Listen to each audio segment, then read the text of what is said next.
Semua, di video kali ini saya akan membahas tentang saham treasury dengan studi kasus DSSA.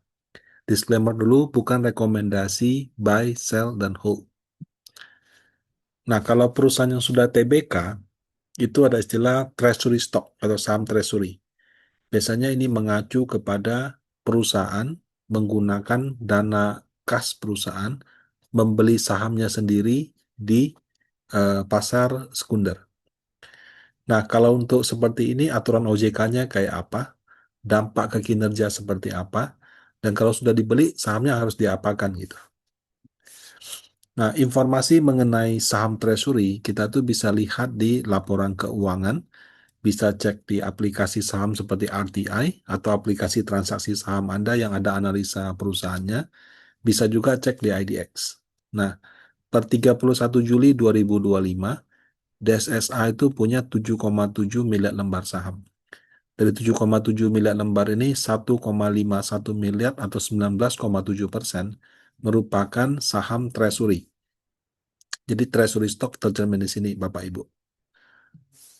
Nah, mekanisme aja kayak apa sih? Semua perusahaan sama, Bapak Ibu. Jadi kalau Anda owner daripada perusahaan terbuka, Anda lihat harga sahamnya turun atau murah, Anda pengen beli, maka caranya adalah Anda harus mengikuti POJK nomor 29 tahun 2023. Jadi pertama-tama mesti ada keterbukaan informasi. Nah, ini sudah dipenuhi oleh Sinarmas, oleh DSSA, sorry, pada 19 Juni 2023. Jadi dia tulis keterbukaan informasi pemegang saham, dia rencana untuk membeli saham dia sendiri. Nah, disebutkan dia akan membeli 154 juta lembar saham, yang sekitar sepersepuluh dari saham treasury-nya. Tapi sebetulnya ini sempat stock split. Jadi kalau dia beli 154, ini ya sama sebetulnya, karena harus dikalikan 10 ya. Nah, rencananya sudah dia sampaikan, dia mau beli dari 19 Juni 2023 sampai 18 September 2023. Jadi sekitar 3 bulan. Kemudian biayanya berapa, kemudian dia mau beli berapa lembar. Nah, ini sih dalam nominal ya, bukan dalam bentuk harga saham. Karena harga sahamnya dia tulis di sini, eh, eh, pembelian kembali dan sekaligus bertahap selama periode dengan harga yang dianggap baik dan wajar oleh perseroan. Jadi dia tidak tetapkan harga, dia cuma bilang akan beli selama 3 bulan. Seperti itu. Nah, setelah Anda sebagai pemilik perusahaan, Anda laporkan keterbukaan informasi, berikutnya Anda harus laporkan realisasinya. Nah, realisasinya dilakukan secara bertahap. Nah, ini saya ambil dari laporan dia ke bursa. Dia beli di tanggal 15 Agustus 16 juta lembar saham. Harga rata-rata 48.000, dia beli 768 M. Kemudian dia beli lagi 48.724 M, luar biasa loh. Jadi sekali beli 700, 700, 800 miliar seperti itu. Nah, itu dia lakukan dari 15 Agustus sampai 15 September sesuai dengan rencana dia, sehingga total saham yang dia beli itu adalah 154 juta lembar, 105.327.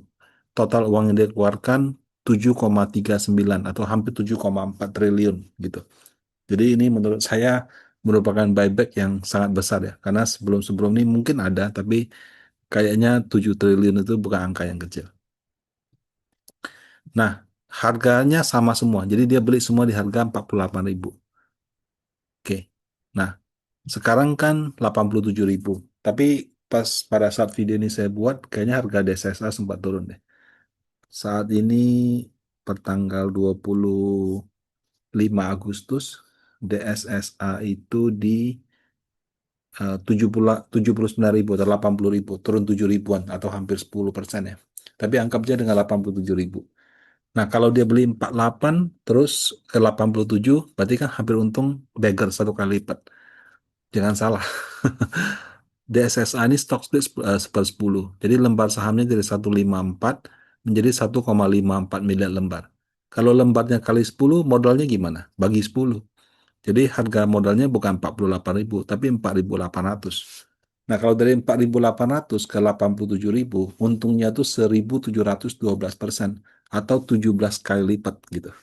Saya kira pasar modal yang bisa beger 17 kali lipat dengan 7 triliun itu mungkin tidak ada. Itu pertama kali dalam sejarah korporasi Indonesia bisa untung sebesar itu. Nah, stock splitnya bisa dibaca di sini ya. Jadi pada saat dia melakukan stock split, eh, lembar treasury-nya dari 154 menjadi 1,54 miliar di sini. Modalnya dari 48.000 otomatis jadi 4.800. Nah, jadi kalau kita hitung-hitung 7,39 T atau 7,4 T yang harga belinya 4.800 itu menjadi 134 T dalam dengan harga 8.700 87.000 ya. Dalam kurun waktu sekitar 1 tahun. Untung 126 triliun. Luar biasa. Ini benar-benar hebat deh. Ini kayaknya kalau bahasa Mandarinnya Chen Wu Ku Hou Wu Lai Zhe gitu. Jadi kurang lebih dulu nggak pernah ada, ke depan juga kayaknya nggak bakal ada gitu.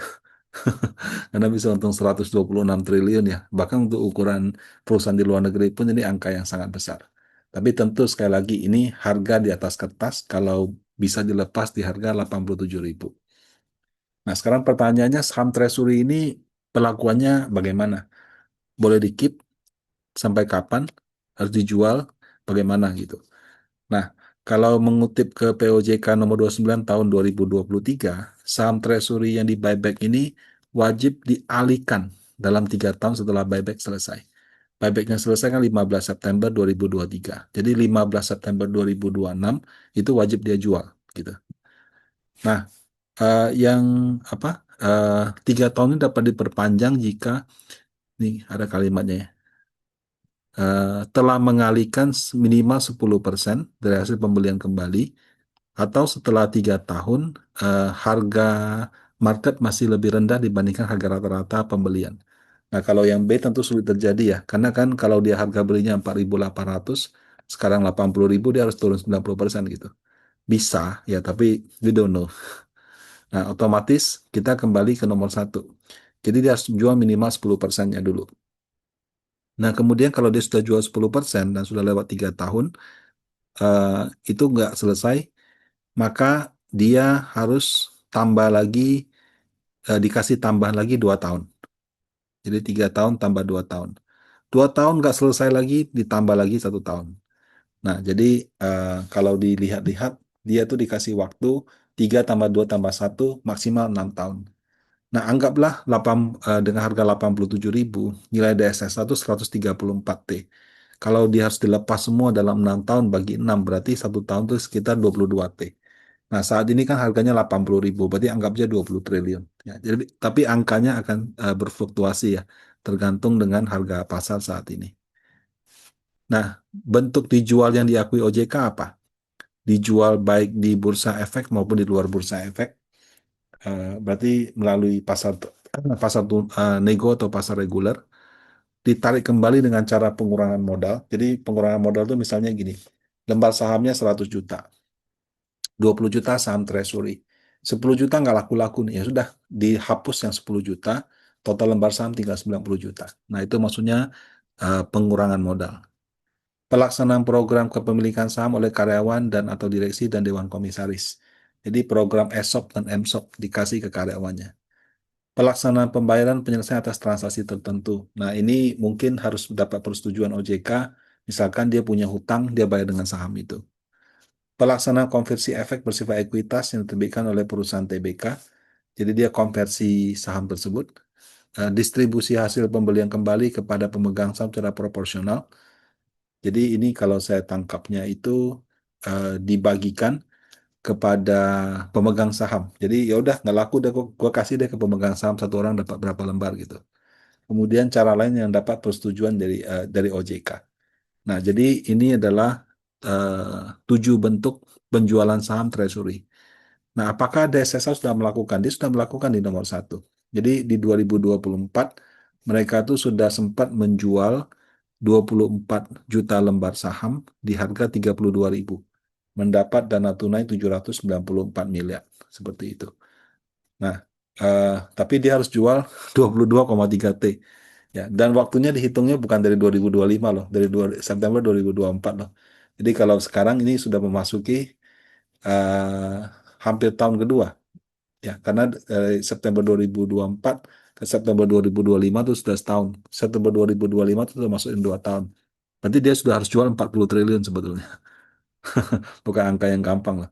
Karena kalau mau jual 22 triliun, ini berarti kalau saya bagi 12, 1,8 T per bulan atau 93 miliar per hari gitu. Nah, kamu jual tiap hari 93 miliar, saya garansi kamu biarpun saham Bank BCA juga pasti akan kena tekanan harga turun gitu. Apalagi kayak DSSA kan pemegang sahamnya tidak sebanyak itu. Nah, kalau dijual ke reksadana bisa serap nggak? Per Juli 2025, reksadana itu AUM-nya 526 triliun. Dari 526 ini alokasi di saham 102 T. Nah, karena ada aturan maksimal satu perusahaan 10%, berarti kan anggap 10% dibeli ke satu company cuma 10 T. Nggak akan sanggup. Sementara dia harus melepas 20 T per tahun selama 6 tahun. Nah, jadi nggak bisa. Makanya bagi DSSA, bisa masuk ke MSCI itu adalah suatu kesempatan yang baik untuk bisa lepas di market gitu. Apalagi kalau masuk indeks itu kan tidak menggunakan yang namanya pertimbangan fundamental. Valuasinya tinggi orang masuk-masuk aja gitu. Tapi kelihatannya kemarin kan ada berita bobotnya dikurangi setengah. Kenapa? Karena mungkin pertimbangan sahamnya tidak sedikit sahamnya biasanya. Nah, jadi memang kalau saham kalau mau dilepas paling gampang mau tentu cari yang asing. Nah, asing itu masuk justifikasinya ada fundamental, satu lagi adalah masuk dalam indeks. Gitu. Jadi masuk dalam indeks itu sebetulnya suatu high level punya strategi untuk saham perusahaan gitu. Nah, secara akuntansi Bapak Ibu, kepemilikan treasury itu berdampak terhadap perhitungan EPS. Jadi misalnya laba bersih per saham 10 miliar, jumlah lembar saham 100 juta, earning per share itu adalah 10 miliar bagi 100 juta. Satu lembarnya 100 rupiah. Earning per share 100. Kalau ada saham treasury disesuaikan lagi. Katakan dari 100 juta lembar itu, 20 juta lembar adalah saham treasury. Maka dalam menghitung EPS, 20 juta lembarnya dikeluarkan. Jadi 10 miliar bagi 80 juta dapat 125. Jadi ketika perusahaan membeli saham perusahaan dia sendiri, EPS-nya meningkat. Nah, dividen juga sama. Ketika perusahaan membagikan dividen, atas porsi saham treasury ini tidak perlu dibagikan dividen. Sehingga dividen per share-nya si investor juga menjadi meningkat. Nah, jadi ketika perusahaan membeli saham sendiri, sehingga ada saham treasury, secara akuntansi itu meningkatkan EPS dan DPS. EPS itu earning per share, DPS itu dividen per share. Nah, ini kan dia harus lepas semua dalam 6 tahun. Kemudian kalau dia lepas, berarti kan saham treasury yang tadinya misalnya ada 20% jadi 15%, jadi 12%, jadi 10%, dan seterusnya, dan seterusnya. Nah, kalau misalkan dia lepas saham treasury-nya, apalagi dia punya 20% ya, ini kan bukan sedikit, tapi banyak sekali. Maka asumsi labanya sama, EPS sama DPS-nya akan turun. Kenapa? Karena dia punya lembar treasury itu semakin berkurang gitu. Nah, buat investor itu kadang-kadang orang melihat growth daripada EPS. Kalau EPS-nya grow-nya naik, misalnya tahun ini 100, besok 120, itu berita bagus. Tapi kalau dari 120 turun ke 100, itu bad news gitu. Jadi kadang-kadang untuk growth stock seperti itu, mereka butuh pertumbuhan EPS. Nah, valuasi DSSA itu di 13 Agustus 87.000, PI-nya sekitar 127 kali. Jadi dia itu menghalangi mengalami dua challenge. Challenge pertama, PER-nya tinggi. Jadi growth daripada labanya harus luar biasa. Yang challenge kedua adalah katakan dia berhasil grow labanya. Tapi dengan lembar treasury yang berkurang, berarti EPS-nya juga akan semakin kecil karena lembar pembagi sahamnya jadi semakin banyak gitu. Nah, jadi apakah si DSSA bisa justify PE ratio 127 kali? Itu hanya waktu yang bisa menjawab. Nah, tapi bisa untung 126 triliun dalam 1 tahun melalui aksi buyback. Sekali lagi menurut saya merupakan aksi langkah dalam sejarah korporasi Indonesia dan mungkin Asia yang tidak akan terulang lagi gitu. Nah, Sebagai informasi, kalau misalnya perusahaan dia kan untung 126 T. Kalau dia jual, Pak, apakah labanya naik, Pak? Enggak. Kalau dia jual sahamnya, jual saham treasury dan untung, keuntungannya itu dicatat sebagai agio saham. Nah, kalau agio sahamnya bertambah, equity-nya bertambah. Nah, sehingga itu membuat return on equity-nya jadi lebih kecil. Nah, demikian pembahasan tentang saham treasury menggunakan studi kasus DSSA, bukan rekomendasi buy, sell, atau hold. Kalau ada masukan bisa diketik di kolom komen ya. Dengan demikian, terima kasih.